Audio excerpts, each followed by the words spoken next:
Go ahead. Welcome, everyone. Happy St. Martin's Day.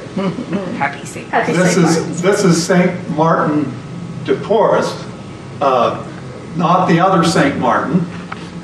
There was a St. Martin of Tours, T-O-U-R-S, who lived in the 4th century. Right. And he was, I think he was Hungarian, but he was a bishop in France in the 4th century, but that was a different St. Martin. This is St. Martin de Porres. He's called the Saint of the Broom. A few dates. I think I can lift this off. In case you forget the dates, this will be hanging up here. But he was born in 1579 in Lima, Peru, and he died on November 3rd, which is today, 1639. A lot of saints that have a feast day, it's the day of their death. Now, not every saint has a feast day. There's something like 10,000 saints in the Catholic Church. And so only the famous saints get their own feast day. And I think it's interesting that he's the first feast day after All Saints' Day. Wednesday was All Saints, and then yesterday was All Souls, and what's it called in Spanish? El Día de los Fieles Difuntos. Thank you. And so that's all the saints, all 10,000 of them, are celebrated on November 1st. And then everybody else that's not quite a saint, that might have to do a little bit of time in purgatory, they all got their day yesterday. And so today is St. Martin's Day. And I'll pass this, a couple more dates that are on here. He was beatified in 1837, so almost 200 years after he died. And then he wasn't canonized until 1962. And so it was a long time coming. So I'll pass this around in case you want to look at it. What's the difference between beatified and... Okay, beatification is a step toward sainthood.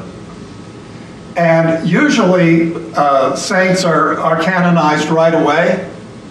I think Mother Teresa was fast-tracked. She was beatified and then canonized not too long after that.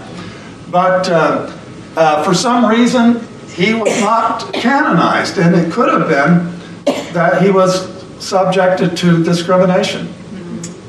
Now it's interesting, there's a clue at the base of this statue, and I asked Sherry not to touch up the base because there's somebody painted Saint Martin OP over top of the plaster casting, and if you look underneath the paint, it says Blessed Martin OP. So when you're beatified, then you get the title Blessed. And you don't get the title Saint until you're actually canonized.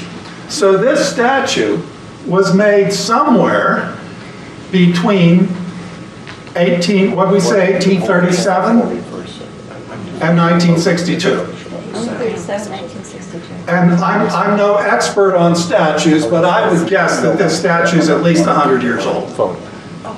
But it was the plaster cast was made somewhere in between 1837 and 1962.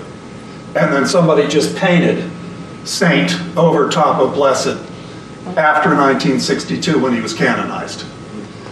Now, when he was canonized, it was a big deal.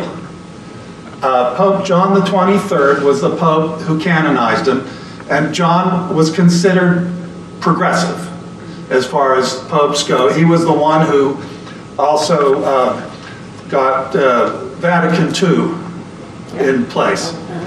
And so he was very progressive, very ecumenical. And when he canonized him, he proclaimed him to be the patron saint of social justice. because of the injustices that he had suffered as a saint. Now, his mother was of African descent. We don't know if she had come directly from Africa. There's various legends about her, but the Spaniards began colonizing Peru in the 1530s. And when they colonized Peru, they did bring enslaved people from Africa, even in the 1500s. So his mother could have come from Africa, or she could have been born in the Americas. There's one legend that she herself was mixed race. She was African and native. But again, these are legends. We don't know. But there are a few details that we know. His father was a Spanish knight, a high-ranking soldier in the Spanish army. And he apparently did live with his mother for at least a couple years, because 2 years after Martin was born, a daughter was born, and then the father left, leaving his mother to raise 2 children on her own in what was most likely poverty. And when Martin was growing up, she had high hopes for him. And she wanted him to be apprenticed to somebody that would provide a good living for him. And so he ended up being apprenticed to a barber surgeon. Now, it would be hard to get a poor mixed race kid apprenticed to somebody like a barber surgeon. So it's possible, and one source claims that she confronted Martin's father and got him to use his influence so that he could become apprenticed to a barber surgeon. Now, what is a barber surgeon, you may be wondering? Prior to the 18th century, barbers and surgeons were the same guild. The guild didn't split until the 18th century, but the barbers got to keep the guild symbol, which is the barber pole.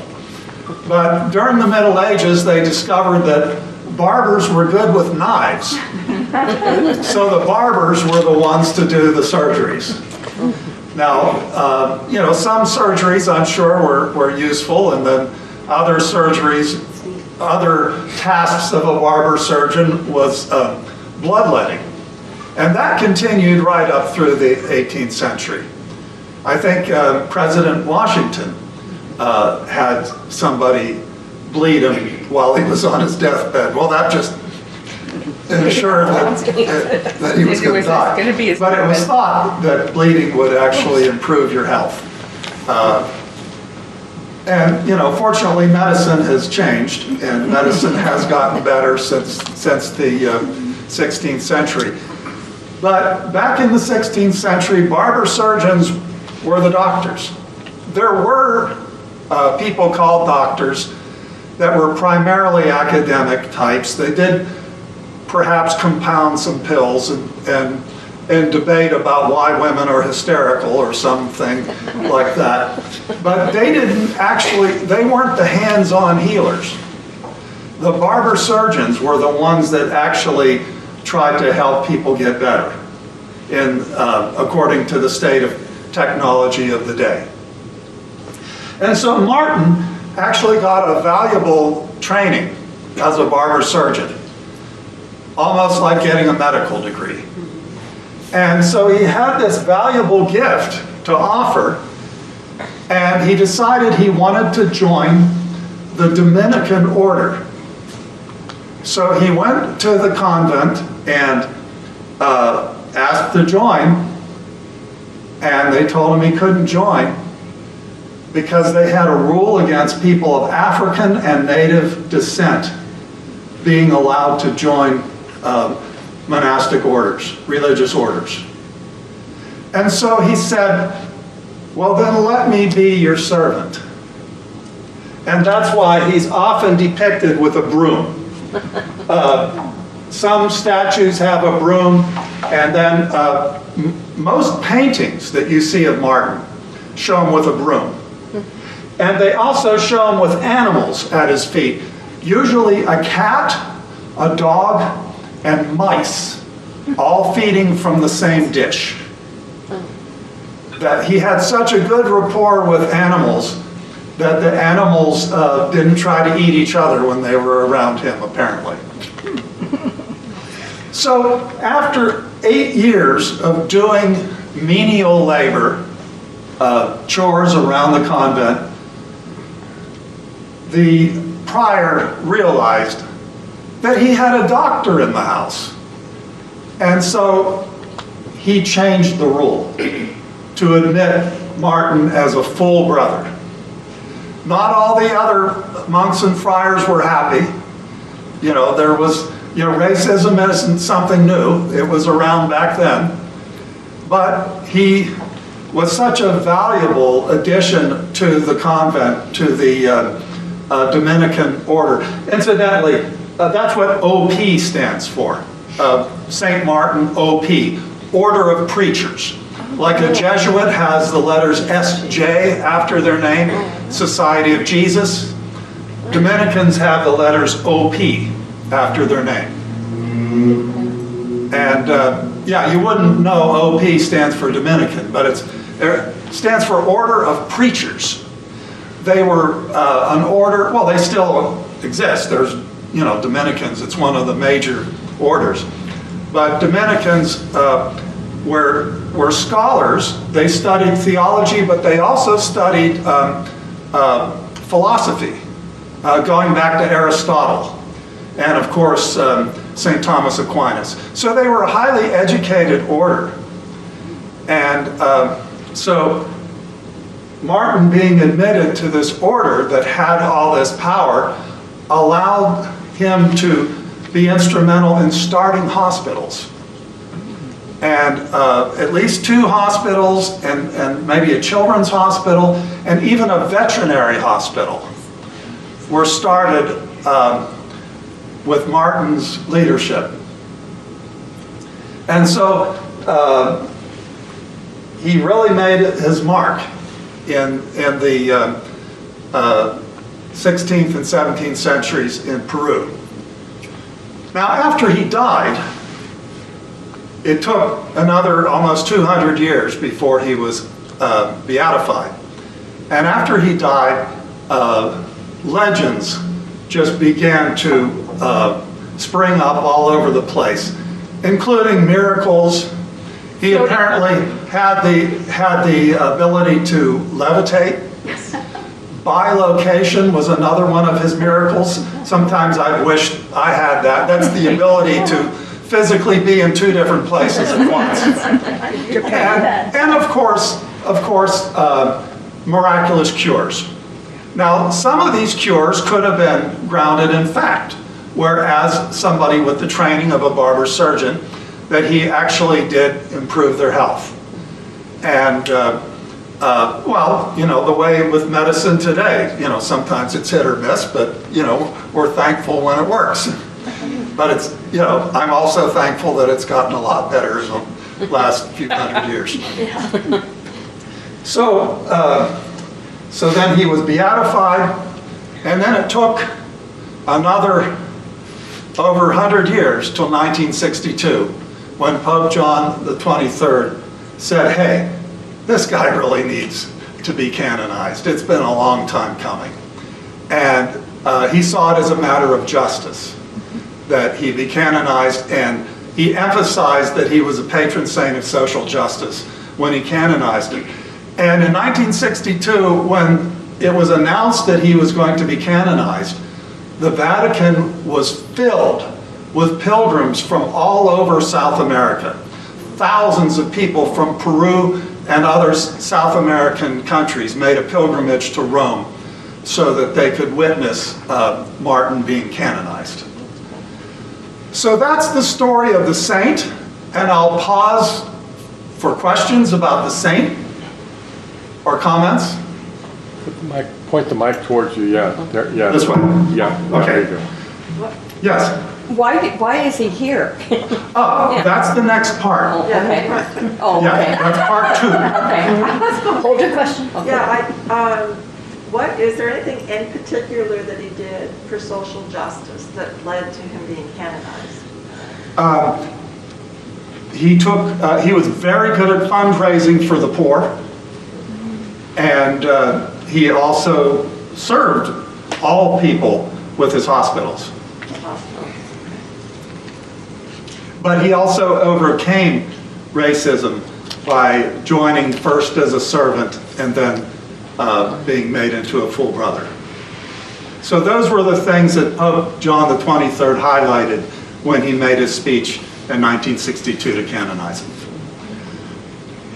Yes, Judy. I've read that he was the first black or person of black descent to become a monk or a friar. A friar, yes. But I was wondering if he was also the first black person to be beatified or to be given sainthood.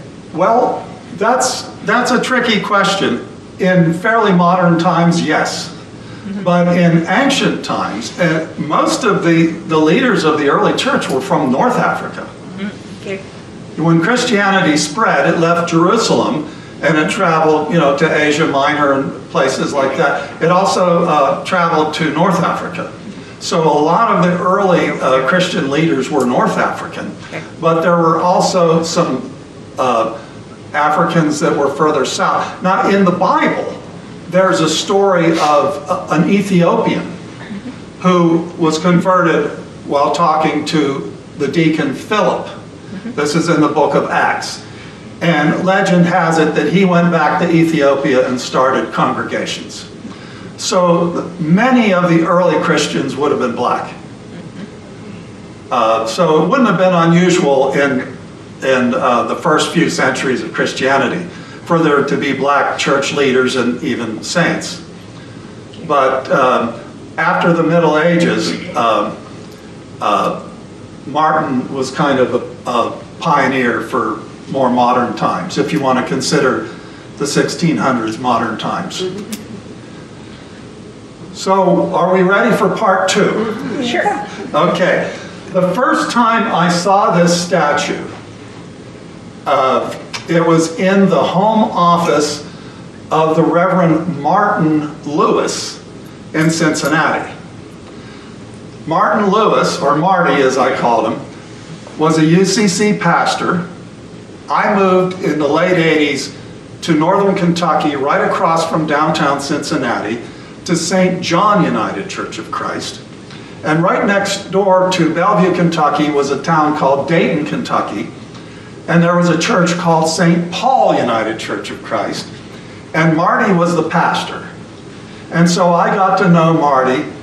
And one day he was complaining, his wife was a Cincinnati public school teacher.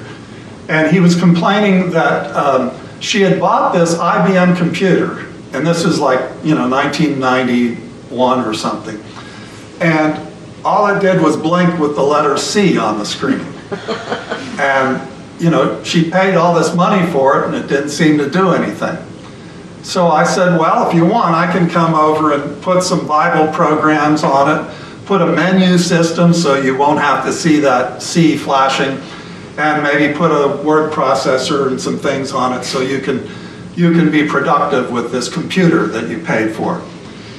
So that led to me getting invited over to dinner a lot. And it turns out that Marty and Ann Lewis had adult children who were my age, and sometimes they'd be part of the dinner as well. So I became an honorary member of the Lewis family when I lived in northern Kentucky. And I would always admire Martin standing in Marty's office. And one day I asked him to tell me the story of how he got it. Well, in Cincinnati, it was really known, Marge Schott was not the exception, if you remember Marge Schott, the woman who owned the Cincinnati Reds who got in trouble nationally for saying racist things. Yeah. She was not the exception in Cincinnati. She was very common. People like her were very common.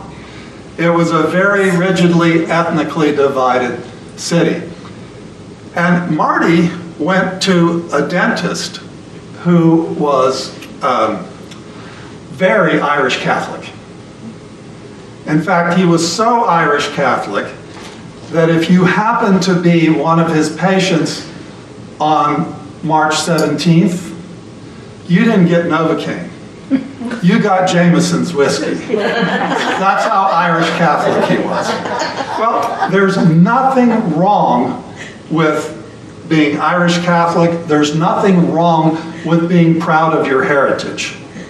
Where it crosses the line is when you say derogatory things about people who are not like you. That's when it becomes wrong. And unfortunately, this dentist seemed to cross the line a lot. And that's why Marty was surprised to see this statue in a prominent place in the dentist's office. And he used to compliment the dentist on St. Martin, and the dentist would just kind of shake his head and look down and mumble something. And one day he came in to get some dental work done, and Martin was gone. And he asked the dentist, "Hey, where's Martin?" And the dentist referred to him using the N-word. And Marty said, "Hey, don't call him that." And then he said, "Where is he? What'd you do with him?" And the dentist said, "I threw him down the basement. I got sick of looking at him." And Marty said, "Hey, if you don't want him, give him to me." And the dentist said, "I can't give him to you. You're a Protestant. Besides, Bernie gave him to me." Now I have to do another segue. Who's Bernie? Bernie was Joseph Bernardine, who was the Archbishop of Cincinnati from 1972 to 1982. And then he got promoted to Cardinal and became Archbishop of Chicago in 1982. While he was in Cincinnati, he was considered fairly progressive. He did a lot of work with social justice himself and with interfaith. He arranged for dialogues between Jews and Protestants and Catholics. And then when he got to Chicago, he founded an interfaith organization that's still going strong in Chicago. Just a bit of trivia about him. He was one of the founders of a movement called Theology on Tap. And this was a movement that started in the Catholic Church, more liberal Catholic churches, where they would make arrangements to have either a bishop or a theologian go into a bar and give a public lecture on theology that was geared toward 25-year-olds who were drinking beer at the time. And Bernardine was instrumental in getting that off the ground. In more recent times, it's kind of evolved into something called pub theology. And even some of the more liberal Protestant churches, Shalom being one of them, has pub theology. But the way Shalom does it, it's more lay-led. We don't hire theologians to come in. It's lay people that assign questions to discuss. And if anybody's interested, it's is it the third? Fourth. The fourth Monday at the Round Table Pizza Place. On G-Way. On G-Way. And I attend sometimes, and the current Pastor Steve attends sometimes, but it is a lay-led thing. So the most important thing I think that Bernardine did was his stance against nuclear war. And he wrote a book on behalf of all the North American bishops on nuclear disarmament and the paths to peace. And it was a very influential paper during the 1980s. We studied it at the Quaker college that I went to in Indiana, Earlham. we studied it in a course called Peacemaking and Public Policy. And it was a very foundational document on nuclear disarmament. Another thing about him is he believed that if you were Catholic, in order to call yourself pro-life, you had to also be against war and against the death penalty. That- And, you know, That's logical. that's a position I can respect. Yeah. Yeah. Too. And so, now that I've told you a little bit about Cardinal Bernardine, does anybody want to speculate why he might have given this statue to a dentist who was known for racism? Hoping he might I'm pretty sure- come around. I think so. I think he hoped that the statue would help him to confront his racism. Well, anyway, when the dentist told Marty, I can't give him to you because you're a Protestant, and Bernie gave him to me, Marty then said, well, why don't we ask Bernie for a special dispensation? And so, a few weeks or months later, the dentist told him, well, you can take him. Bernie said, if your Protestant minister friend wants him, he can have him with my blessing. So that's how this statue got to be in Marty's office. Well, a few years later, Ann retired from teaching public school and Marty retired from ministry, and they decided to move to Las Vegas to get away from the Cincinnati winters and to be close to their daughter who lived there. And right after that, I moved here, but I did get down to Las Vegas to visit Marty and Ann. I flew down that first week that we got Allegiant Airlines into Pasco, and they were announcing that they were flying nonstop to Las Vegas for like 39 bucks. 39 bucks or Yeah, something. I remember that. That was nice. Well, this is too good to be true. I've got to go visit Marty and Ann. So I got to visit them before they died. They both passed away within a few months of each other. Well, after they died, then the family had to figure out how to empty out the house to put it up for sale. And there was some discussion about what to do with Martin. What would be the best thing to do with Martin? And one of the family members said, well, you know, Steve's a minister and he was a really good friend of our father's. Maybe we should ask Steve. So they did. And I said, sure, yeah, I'd be glad to take him. But then I thought, well, how do I get him from, you know, it'd be kind of expensive to mail Allegiant Airlines, him up 39 from Las bucks for the Vegas. seatbelt. And they said, well, Clay, the oldest son, has rented a truck, and he's going to be driving from Berkeley to get some antique furniture, and he'll take Martin. And I said, well, that gets him to Berkeley, but that's not a whole lot closer than Las Vegas. And then I got an idea. We have a seminary in Berkeley called Pacific School of Religion. And for many years, the Pacific School of Religion offered a lecture series called the Earl Lectures. Jim Dyson's probably heard of it, probably attended. He's been there, okay. So I thought, well, this will give me an excuse to go to the Earl Lectures. So I called up Clay in Berkeley and told him my plan. He said, well, we've got a little guest house in our backyard, and Martin's standing in the guest house as we speak. And if you want, you can stay in our little guest house while you attend these lectures here. Well, that's a great offer. So I drove my little Honda Civic down to Berkeley, and sure enough, opened the door of the guest house, and there was Martin. And after the lectures were over, Clay and his daughter helped me put Martin in the car. And it was just a two-door car, and I really couldn't get him in the front seat, so we figured out how to fold part of the back seat down so we could slide him in the trunk like you do with golf clubs. And so he's looking straight up the floor of the back seat. And I thought, I hope nobody looks in and sees that, because I'm kidnapping somebody. So I started driving up from Berkeley, and this was January of 2006. Oh, jeez.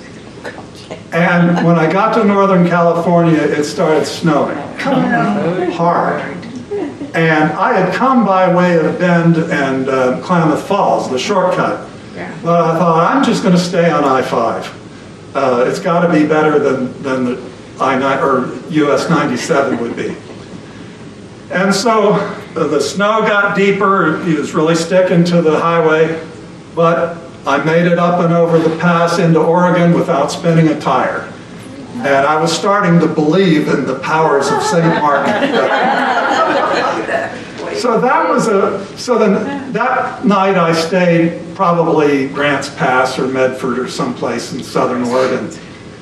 And the next day the roads were fairly good. And I decided, no, I'm just going to make it, I'm going to head for Richland. And on the way I was trying to picture the right spot in my house for Martin. And I was racking my brains. I thought of a few possible spots, but none of them really seemed perfect. But I thought, well, I'll figure something out eventually. But it's Wednesday night. I'm going to stop at Shalom and see if I'm in time for Wednesday night dinners. If you've been attending here a while, you remember that we used to offer dinner on Wednesday night for the choir and then for the learning community. So I got here, and sure enough, I was in time for dinner. Hey, I'm going to take Martin out and show him to people at Shalom. And this was back when we just had the little narthex here. And I was taking him out of the car, and Laura Rathbone saw me, and she said, "Who's he?" And I said, "This is St. Martin." And she said, yeah, well, but what's he famous for? And I said, well, he's the patron saint of social justice. And Laura said, well, then he stays. In fact, he'll go right here. And we used to have a little alcove here in the old, in fact, there's a picture. In the Sharon. There's a picture in the Sharentella. And that may be the same plant. Might be the same plant right next to it. Okay. Yeah, pass this around. There's a picture of the old alcove, and it was right around this part of the narthex. And when Laura said, he'll go right here, we lifted him up into it, and it was perfect. Yeah, he had his own little alcove. Yeah, it is right. I said, well, this is just meant to be. Right I said, why should I keep him to myself in the house when he really does belong in a church, especially a church that values social justice? So I talked about him a little bit to the congregation on a couple Sunday mornings, and I think I did a children's chat about him. One of the legends is that the prior of the convent was using rat poisoning. Yeah. And Martin says, why are you putting down rat poisoning? He said, I'm trying to kill the rats. And Martin said, don't do that. Let me handle this. So he went out into the courtyard and he called to the rats. And the rats gathered around, and he said to the rats, the prior does not want you inside the convent. And if you promise to eat out here, I will feed you. And the rats were never seen inside again. That's a pretty. Yeah, he was that good. So there were a lot of stories like that about Mark. So then, one more thing. During 2006, somebody asked me if I was going to have him blessed. I said, I don't need to have him blessed. He was already blessed. He came here with the blessing of a cardinal. You know, how much more blessed than you can get? It had to be the Pope himself. And he said, but was he blessed in Richland? I said, well, no. He said, according to Catholic rules, if you move authentic Catholic statuary to another location, it's supposed to be blessed in that new location. And I said, well, I want to do whatever's right. So I got on the phone and I called Christ the King Catholic Church, and they put me through to Father Champeau, and I told him a little bit of the story. And he said, well, yes, that is true, that statuary is supposed to be blessed in a new location. But this sounds like a fairly unusual request. Can I get back to you? And I said, well, Gotta sure. verify with the Sure. attorney, man. Right. And so he did get back to me, and he said, our deacon, Leroy Rice, is willing to come and assist in a dedication. And again, this was perfect. Do any of you remember Leroy Rice? He just passed away 2 years ago. And I was reading his obituary, and he came here. He had a degree from Colorado School of Mines, so he came here to work in metallurgy. And then in the 1980s, he felt a call to ministry. And he got a master's degree in religion from Gonzaga, and he was ordained deacon for Christ the King. So he served Christ the King. He officiated at weddings and funerals, and he was also the director of their religious education program. So he was kind of like the assistant pastor of Christ the King. But where I had gotten to know him, he was the representative of Christ the King at the planning committee when we did the interfaith service at Richland High School. So I had already met Deacon Rice.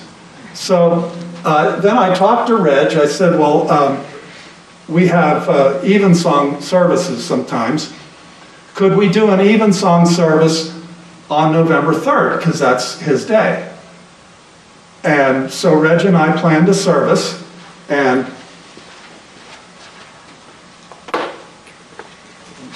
I did manage to save a bulletin. Oh, wow. Oh, wow. And the bulletin, the congregation sang Lead Us from Death to Life, and then called us partners in Christ's service, awake, awake to love and work.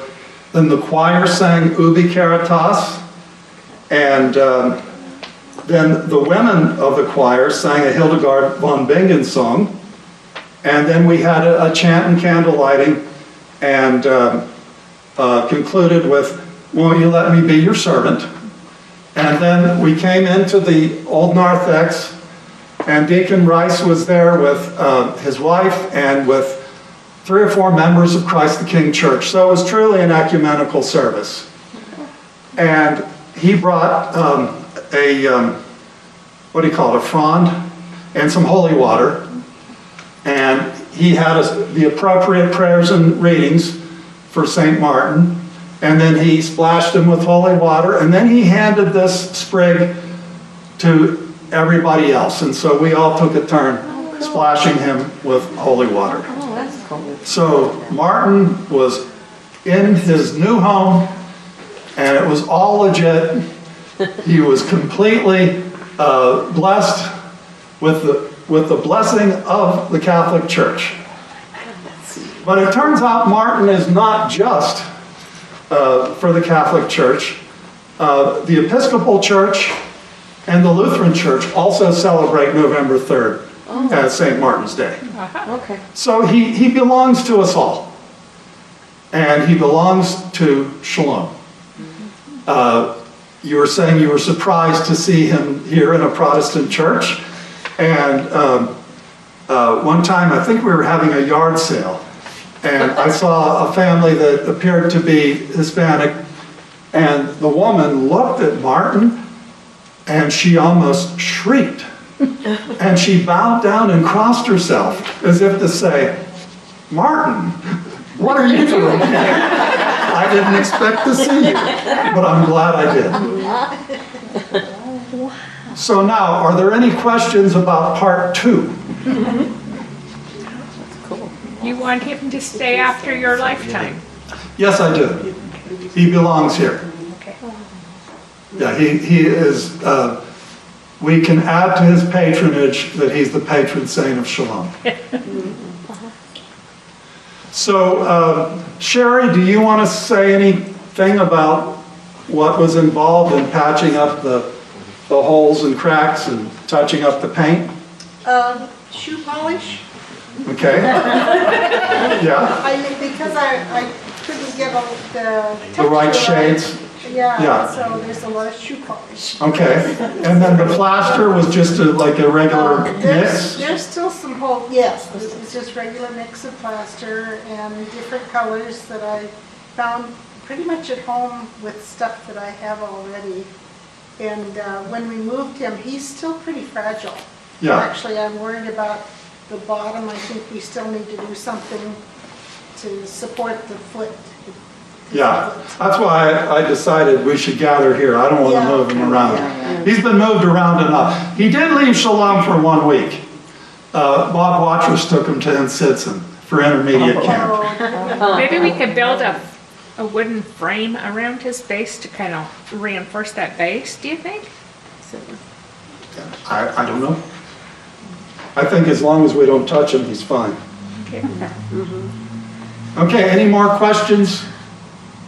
There has to be a story behind the little bear there. Well, actually, the animals are usually a dog and a cat and mice.